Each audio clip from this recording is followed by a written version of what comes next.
네, 예측하기 힘든 시장의 큰 그림이 그려지고 있습니다. 오늘도 3,200선을 보고서는 당황하신 분들도 많으실 것 같고 그렇거든요. 저희 최태규 전문가와 함께 읽어드릴게요. 네, 전문가님 어서 오세요. 네, 반갑습니다.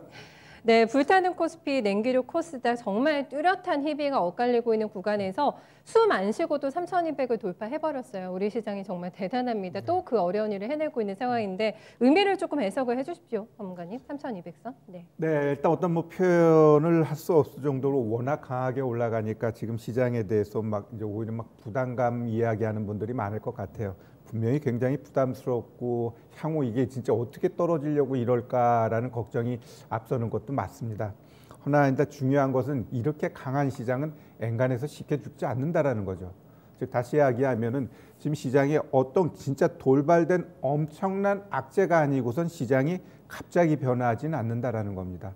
따라서 지금 시장에 대해서 일단 뭐 계속해서 우려는 있어요. 그러나 거기에 대해서 시장을 보고서 어떤 매매를 하려면 못해요. 겁나기 때문에. 지금 아무 생각 없이 뇌를 비우고서 시장을 대응해야지 어떤 전략이 나오는 그러한 시장이다 이렇게 보여지는데 아까 이야기했듯이 어떤 갑작스러운 큰 이벤트가 아니고서는 시장이 하락하지 않는다 이렇게 이야기했는데 그러나 우리가 예측할 수 있는 하락 요인은 있습니다.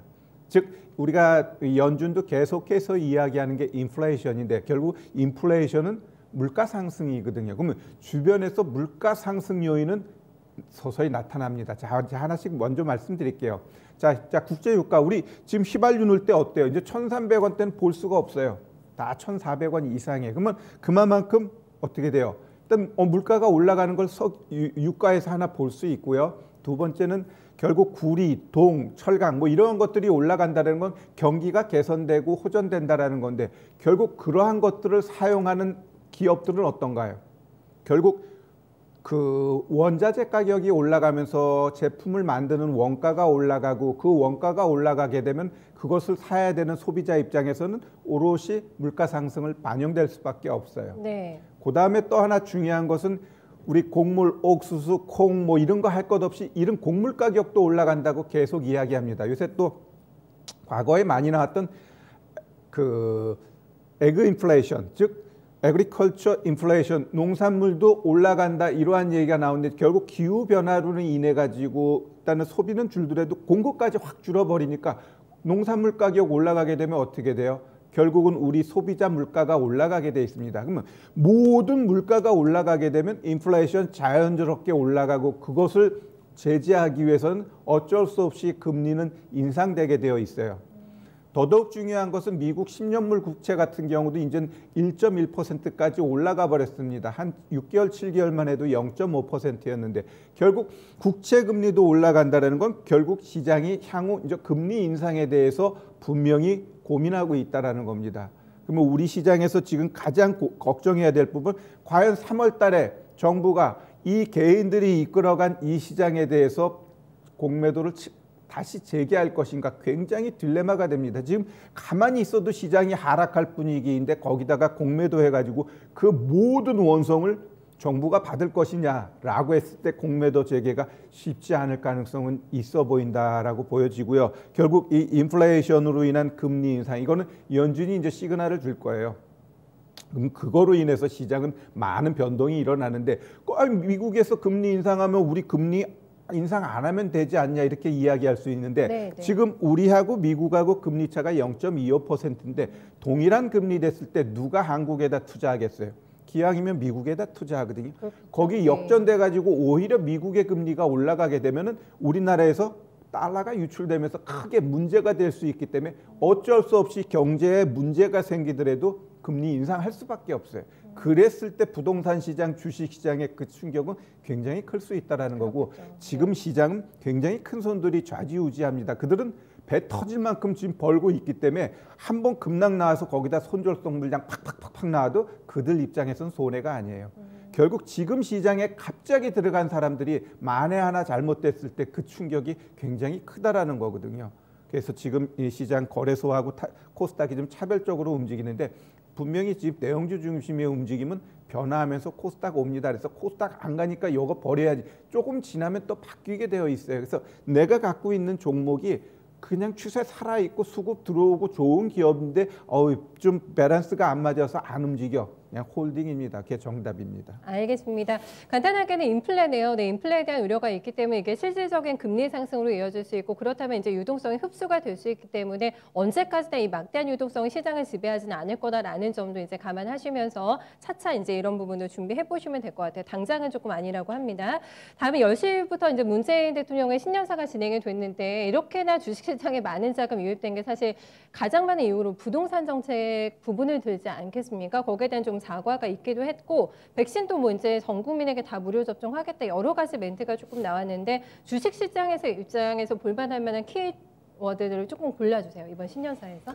네. 네, 일단 결국 정부에서 가장 필요로 하는 건 일자리죠. 근데 지금까지의 일자리는 결국 우리 뭐 청장년층의 그냥 뭐 동사무소 중심의 그러한 일자리가 대부분이었어요. 즉 양질의 일자리가 아니라 그냥 보여주기식 고용이 이 정도야라고 보여주기식 일자리였다라는 게 문제인데 이것을 올해도 반복한다라면 결국 제가 봤을 땐 잘못된 쪽으로 일자리가 만들어진다라고 보여지고요. 그렇다고 해가지고 기업이라든가 이런 데서 일자리가 만들어지기 위해서는 그 여건이 만들어져야 되는데 지금 가장 큰 문제는 몇몇 대기업 중심으로는 분명히 수출이라든가 실적이 나아진 건 분명해요. 네. 그러나 대부분의 중소기업 그리고 어찌 보면 이 소상공인 이분들이 국가의 중간 허리인데 허리가 다 붕괴져 버리니까 빈부격차가 늘어나고 그로 인해 가지고 어찌 보면은 갈등이 더 커지는 거거든요.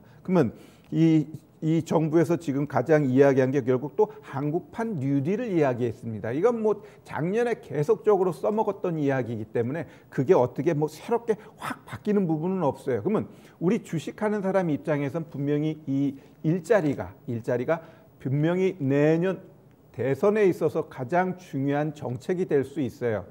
결국 일자리가 안 되고서는 나라 경제가 이루어질 수 없는 부분인데 결국 일자리의 가장 큰 단기적으로 낼 수 있는 건 결국 과거에도 그랬고 앞으로도 그렇게 결국 SOC 투자밖에 없다라는 거죠. 그 뭐 데이터 때문이니 뭐니 그거는 그냥 A4 용지에 그냥 서술식으로 몇 천억 투자하니까 몇만 명 고용 이거 뭐 기획재정부에서 나온 건 그냥 탁상 공론이에요.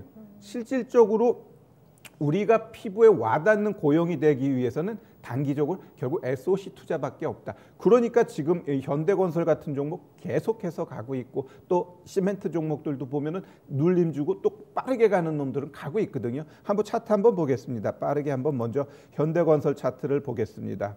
자, 우리 현대건설 보면 어떤가요? 오늘 장중에 11%까지 올라갔어요. 제가 11월 달에 얘기하고 어마무시하게 올라갔는데 네. 지금은 쫓아가긴 부담스러워요. 그러나 이런 애들이 좀 조정 주면서 횡보가 한 달, 두 달 가게 되면 오히려 3, 4월 달부터는 오히려 대선 정책에 대한 이러한 부분이 엮일 수 있기 때문에 지금 쫓아가지 마시고 잘 보고 계시다가 결국 구정지나고 그 다음부터는 이런 건설주 뭐 큰 거 싫으면 작은 거 이렇게 보시면 될 것 같고요.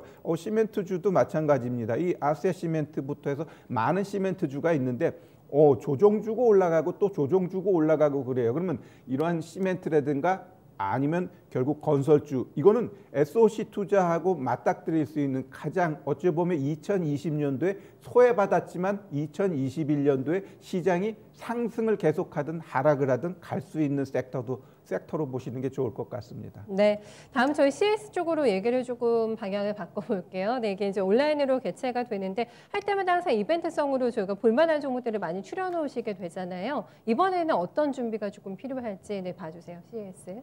올해는 없어요. 내가 봤을 때 JP 모건 헬스케어도 그렇고 이 SAS도 그렇고 내가 봤을 때 이 어떤 모멘텀이 없어요. 지금 작년 같은 경우만 해도 4,400여 기업인데 올해는 뭐 1,000 몇백 개밖에 참여를 안 하고 또 온라인으로 하고 그러다 보니까 어떠한 흥행에 있어서는 제가 봤을 때 없고 또 그거로 인해서 보통 종목들이 일주일 전, 2주일 전에 움직임이 나타나야 되는데 전혀 없어요. 일단 뭐 향후 지속적으로 우리가 봐야 될 부분은 결국 그 인공지능 AI 그다음에 5G 그다음에 사물인터넷 그렇죠. 그러한 쪽이 결국 복합돼 가지고 시장을 이끌어갈 수 있는 미래 먹거리이기 때문에 관련된 종목을 뭐 움직임이 둔하지만 큰 그림으로 봤을 땐 그러한 종목을 갖고 가는 게 더 지혜가 아닌가 이렇게 보여지네요. 삼성전자인 것 같은데요. 수혜주가 CS 개막 관련해서 이렇다 어떤 찐 수혜주가 될 만한 종목은 딱히 보이지 않는다. 이렇게 조금 얘기를 해주시네요. 네, 그렇게 정리가 됩니다. 큰 그림을 마지막으로 그려볼까요? 네, 일단 네. 시장 계속해서 가죠. 우리 빚내서 주식하지 말자 이렇게 이야기하고 싶네요. 뭐 부동산도 그렇고 주식도 그렇고 빚내게 되면 크게 문제가 불거질 수 있으니까 그냥 자기 돈 가지고만 매매하자 이렇게 말씀드리겠습니다. 정말 중요한 얘기로 큰 그림을 완성시켜 주시네요. 알겠습니다. B2 저희 주의할게요. 전문가님 말씀 고맙습니다. 네, 감사합니다.